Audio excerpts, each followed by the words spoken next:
Okay, today I explain how Wikipedia is the ninth wonder of the planet. I mean, there's all sorts of wonders, natural wonders, man-made things, but I consider it a ninth wonder of the planet. So eight wonders of the planet, seven wonders of the planet, I'm not sure.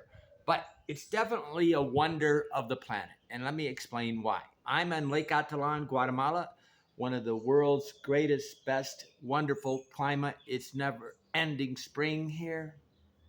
You just never need air conditioning or heat. If you do need anything here in the tropics, you need heat because it's a little cool sometimes in the morning. Okay, but what happened was, I'm Andy Lee Graham. Please subscribe now. You guys need to subscribe and then hit that bell to get a notification. That way you won't miss out on anything. The other day, a man criticized Wikipedia as inaccurate, and I wanted to slap him silly. Okay, I was like going, it's some sort of logic problem here that if anything's wrong with anything, if even a little bit's wrong, it's all wrong. And there is a definite problem for, newbies at using Wikipedia as if it's has editors and these editors are all to be trusted. They're not. Okay. I actually went to a Wikipedia conference in Frankfurt, Germany, and it was after these Harvard boys invited me to come there after I spoke at Harvard one time on blogging after I got back from where was I at? The Iraq War. It's 2003. The war was over, but I was there. Okay, the other day, man, I wanted to slap him silly. Why? Okay, why? Okay, but whatever you do, reporters cannot use it as one source. You need to have like 5 or 6 sources. And as you can see, most of the reporters just don't care. They just make up an opinion. Anything you ever read without a name attached to it, just don't trust at all. If it doesn't have somebody behind it that's responsible and standing up and manning up or woman up, just don't use those sources. Okay, do you want to know what it was like to travel before Wikipedia? 25 years ago when I first started traveling, I had Microsoft and Carta on my computer. And because I had Microsoft and Carta, I had more knowledge than most, right? But it cost me like $50 at the time. And wow, what would that be right now? But it was an encyclopedia. And I've always been a guy that was using the encyclopedia. And I actually sit down and tried to read the World Book Encyclopedia, which is not an easy thing to do. I didn't get beyond A, guys. But I have always referred to the encyclopedia, and I've always been grateful to my mother and father for having the encyclopedia. And I spent my whole life, when I was in school, if I didn't know what to do, I'd go read the encyclopedia. But what happened, if I would go into a little village, or I would have a question about sugarcane, or I wanted to know how, anything about the elevation or anything, it wasn't possible, okay? And this is kind of pre-internet time too, right? The internet really didn't kick in that heavy. It was very difficult to use the internet when I first started. You had to go to internet cafe, you could download, upload your emails, but generally overall, you didn't sit around surfing. Wi-Fi didn't happen till about, okay, so if it's 2098, say maybe I started traveling in 1998. So about 10 years later, what would that be? 2008. That's when Wi-Fi just started being hotels all the time. I installed one of the first Wi-Fi boxes on Lake Atalan over in the hotel Don Carlos, and it was just full of expats for the next couple of years. And the guy that actually was complaining about it was one of those guys. Okay, complaining. He's the guy that was complaining about Wikipedia, but 98% of the knowledge, even Wikipedia, with all the knowledge it is, doesn't even slightly cover the amount of knowledge that you would need to understand everything that you could see as you traveled for 25 years in 114 countries, okay? But it's 10 times better than it was. I know, not 10, 100 times better than it was. When I was going through Nicaragua before, I could go and see which village, La Concordia, this little village, and I could say how many people in this. I could kind of see the elevation. I could see, different little factual things. And then you also have it in Spanish. And I highly recommend anybody that is traveling and has one of those big medical lists. You basically make a list of search for all your foods and all your medicine supplements on Wikipedia, translate them, and click on the link to translate it into Spanish or French or German, whatever the language is, print them out and give it to the pharmacy in their own language. And this is one of the benefits of things. At the bottom of this list, I have like 100 benefits thanks to an AI program. I didn't create it, but it was a very accurate one, so I allowed it, right? But, AI, artificial intelligence, is kind of a wonder of the world too. But when I first started traveling, you couldn't find out information on anything. If it wasn't in the Lonely Planet guidebook, we didn't know. Okay, so everybody we consider this the Bible, the Lonely Planet, or Footprints, or, Let's Go, or all these different ones. But Lonely Planet was the Bible, okay? And that's where we got all our information. We all stayed close to the Lonely Planet. In those days, though, everybody was out for 6 months or a year. I left for 6 months, and 25 years, 10 months, 9 months later, I'm still a backpacker. And I'm a purist. I really believe in telling other backpackers the truth. Okay, but I can find out how to, right now with the internet. Okay, the best way to do things is like this. If I want to know about sugarcane, I look up sugarcane on Wikipedia. Then I read all the thing, and maybe I can even look at the citations and whatever, and I can follow them up. They don't help you to really follow the citations that good, or the external links or anything like that. And they're very woke, okay? I mean, they're a bunch of German boys over there up in their rooms with their mamas, right? But it's still 100 times better than not having it, okay? If you really travel and you really want to know. This gentleman that said this about Wikipedia, he never really travels, right? He stays in 2 or 3 locations. He does live abroad, but he doesn't really travel. And he really has no knowledge or experience of the real world. Okay, but he has a lot of knowledge on history. Now I can find the smallest city on the planet, probably search for Orland, Indiana, and it's probably in there. If you do not travel, you do not know how difficult it is to constantly be changing the framework, the environment, and trying to understand all the data. Now, most people, only about 5% of you are actually truly aware of everything you see, because you're constantly overwhelmed. Okay, and that's why you go drink, okay, or do drugs, because you want to shut off that brain from collecting all that knowledge. It's called cultural fatigue when you have too much of this, or cultural shock. That cultural fatigue was by a guy. I actually talked to him.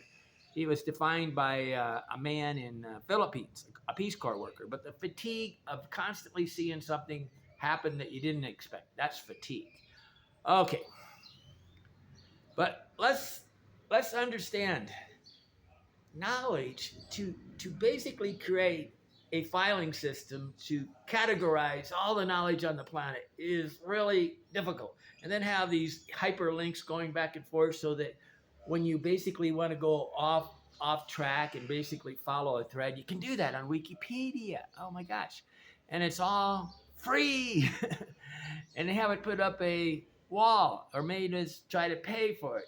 But everybody wants us to convince us that, Amazon or iPhone or something is it. I donate probably at least $20 a year to Wikipedia. Why? I really want you to think about it. If I probably spend reading Wikipedia at least, I don't know, say 70 hours a year, 80 hours a year.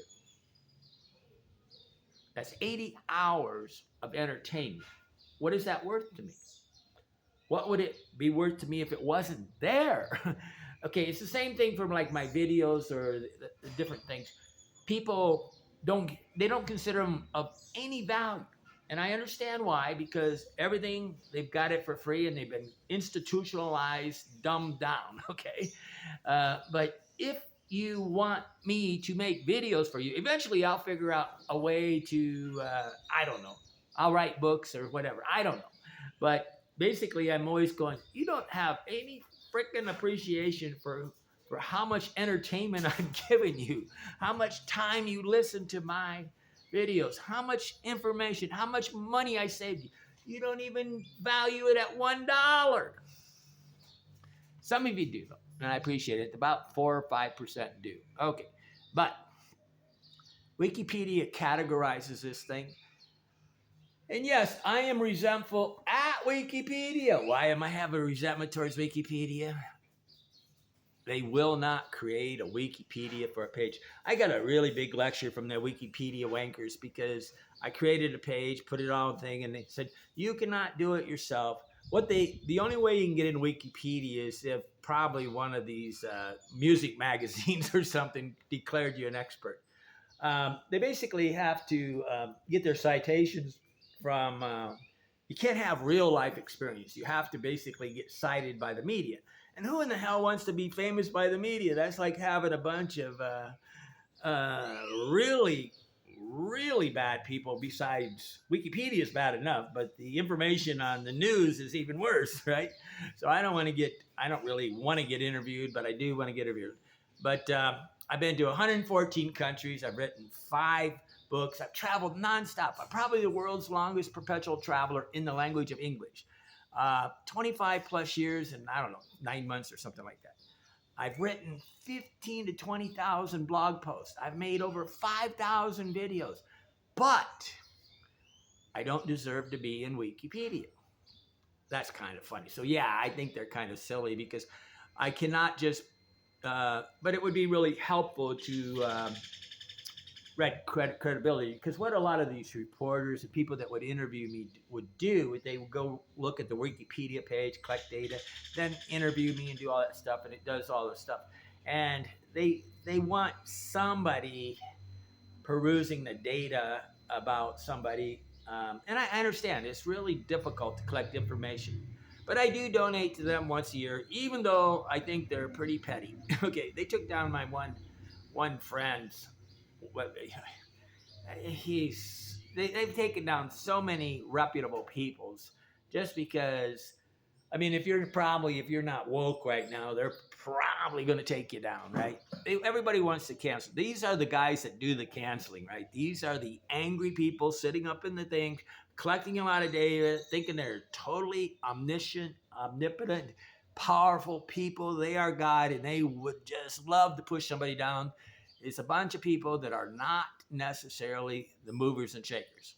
When I was at Wikipedia, I attended one seminar where they told us how to basically collect copyrighted material, and I was trying to tell these guys that were players in this is illegal what you're doing. You're conspiring to steal copyright. You can't. It was like how to go in a museum and take photos and blah blah blah. And I'm going. And I always say thank you to Wikipedia when somebody asks me to. They steal your photos all the time, right? Then they whitewash them and whatever, and they get rid of them. Okay. But I've had hundreds of hours of Wikipedia, so it's a wonder of the planet. But I will try to put this is according to how many characters it is. I have a list of 100 benefits for using Wikipedia, and I'll sort of read off some of them. Free access. It's free. There's no paywall. Vast information. Multilingual. You can change languages. So if you want to read it in Spanish, French, it doesn't have all the languages, but it's often big topics like Paris would have many copies. You can read it. It's collaborative editing, meaning that basically it's kind of peer review, right? Citation of sources. So they have citations at the bottom of the thing. So it's not just totally opinion, which is why they don't like what I'm doing, because it's got to be somebody else talking about me. Quick information, current events, user-friendly. Is that user-friendly? Yeah, the one on the phone is pretty user-friendly because it has this accordion thing. And the fonts are big enough, and the way they lay it out is really good. Detailed articles, historical information, cultural knowledge, scientific information, geographical data, it's got everything. Education, fact-checking, images, and media. And if you want a picture, you can go to Wikipedia because most of these pictures are copyright-free because they basically have whitewashed them and put them into the commons, right? Primary source, external links. It has this hyperlink thing. The value of hyperlinks, they have these hyperlinks in the page, And if you see one topic and you want to study it, you can go read that and come back. Now, what the problem with that is most people get lost after two things and they can't stay on track. That's why a computer is a lot better. You can open it up in a new window and you can keep them both and you won't lose track of where you are. Any person over about, well, any person over 12 that is using any kind of smartphone to surf around, they get lost all the time. They're just totally in chaos. They cannot keep it. But I may have 20 windows open at one time, but I try not to. But I have a way to also open up all the former windows by right clicking on it and open it up. Reference, no paywalls. Paywall is like Wall Street Journal's got a paywall. You can only read a little bit. New York Times have a paywall. And almost all those articles are listed somewhere else because they're really kind of public press release articles. They're not really, I don't know. But it's one step away from the National Enquirer, not the Wall Street Journal, but the New York Times. Global perspective. That's crap. Okay. Culture heritage. Okay, this is cross referenced. Yeah. So they got all these different ways. Quick definitions. Okay, but if you don't appreciate Wikipedia, you really don't have a very big value for knowledge. Okay. You can't get all your knowledge from one book, right? So what you really would want to do is read like 2 books a day. And what Wikipedia kind of does is take all that knowledge and put it on one page and gives you a conversational level of knowledge. I read these, most of them are business ones, which I don't need to read anymore, but there's these summary animation, they're summaries of books like How to Win Friends and Influence People, and they're like 50. It's like the cliff notes of videos, right? So you can get on these, and I've got I don't know. There's probably 50 of these types of websites, and you can search for any book that you want. They don't do good on novels or anything like that, but if you want just cliff notes, they'll do for the classics probably, like Henry David Thoreau, Walden. But any kind of business one, those trendy current video, you're going to go to a cocktail party and there's like 10 new books in the what's those bookstores? But the bookstores, and basically you want to be the one who knows everything. So you can read all these cliff notes on books, and so Wikipedia can do the same thing though, because if it's a really good book, like I've been watching a lot of Robert Greene and reading some of his books. He's got one on mastery. He's got the 48 Laws of Power, which is kind of creepy, but he admits that. And I read Jordan. I basically try to get a well-rounded view of all these people that are pretty knowledgeable. And that guy Mayer or whatever at HBO, Bill Mayer or whatever his name is, the one comedian, he's getting a little softer. But a lot of people have contempt before consideration. They hear one bad thing about somebody, like you can't take and expect anybody to be perfect. And this is what they do with Donald Trump. Donald Trump is in 100% negotiations, 24 hours a day. Everything he says is an attempt to negotiate. And it's not 100% true when you negotiate. You make an offer this way and you kind of back off, right? And that just totally screws with everybody's mind. He needs to be more presidential. And I really get upset when everybody keeps picking at the gaffes of Joe Biden. I mean, yes, it's not that he's stupid. He's not stupid. He's getting old, okay? And there is an expiration date on everybody's brain, including mine, okay? Okay, but I'm going to make some long videos so you guys can watch them I'm going to make a lot of these 20 to 30 to 40-minute videos. That way, people that are at work and want some entertainment, and want to learn some knowledge, and want to get a different perspective on the world, a person of geopolitically understanding. They say that Donald Trump's had no knowledge of geopolitical, of international politics. And I go, he's got like 50 countries abroad. That puts him in the top 0.5% of the world. You cannot start a business in another country or even partner, because they go with a person without understanding kind of the political environment of that country. Okay. I I'm gonna make. I have a link now. I'm putting in the bottom of every description that goes to a page with all the articles that I'm working on, or the not the articles, the videos I'm working on. I write them as kind of an article, then I put them into a video.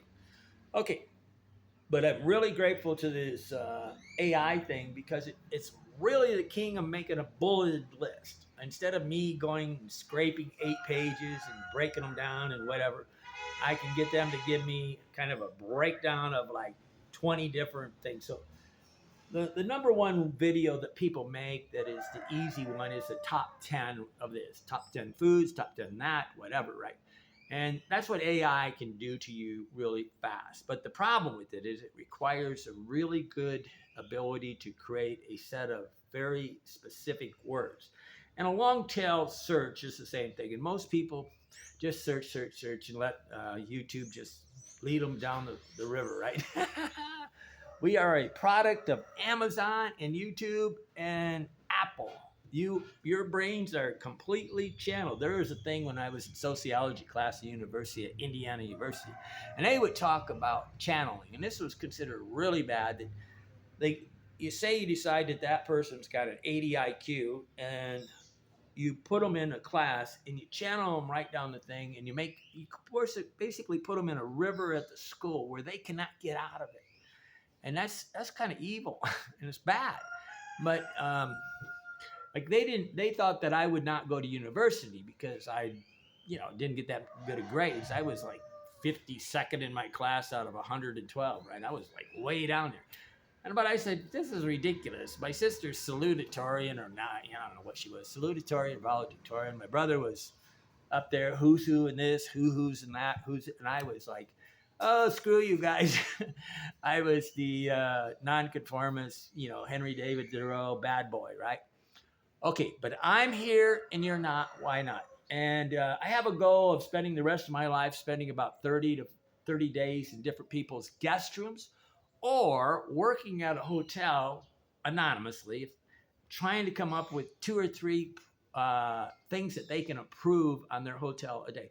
And I'll bet $1,000 that I can come up with 10 things within one day that would be a good improvement on your hotel.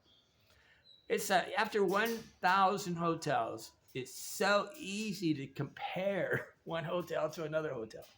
And I'd like to just live in a hotel for 30 days and give 2 or 3 videos a day of the problems. That's my goal of my life. I want to be a mystery shopper, okay, at hotels, but I don't want to have this stupid anal list that they have, like I don't know anything about hotels. I guarantee that I'll swamp you with ideas. Swamp. I can swamp. When I walk into a house, I probably looked at like say 10 houses a day for almost 10 years, right? How much could I comment on your house? It's unlimited how much I could see in your house. Little imperfections, way to improve, awkwardness, basically ergonomic problems. Hey, there's a bird up on the roof. We have this clear roof, and as the sun comes up and it gets higher, this will become too bright for me to even see the screen. Okay, hit that subscribe button, and I'm trying to talk faster and happier and with more energy, and I think Jordan Peterson needs to smile more. He really's not. There's a really excellent video out right now. You can see it on my channel. It's about him. He's attending this thing for ARC, it's called, or something for responsible people. And I'm pumped because I'm doing a lymph gland massage, and I'm doing a carnivore diet, and I'm isolating my foods. That's why I'm so brain fast. I'm more than 65 years old, and I need a wife. I'm here and you're not. Why not? I'm Andy Lee Graham. Hit the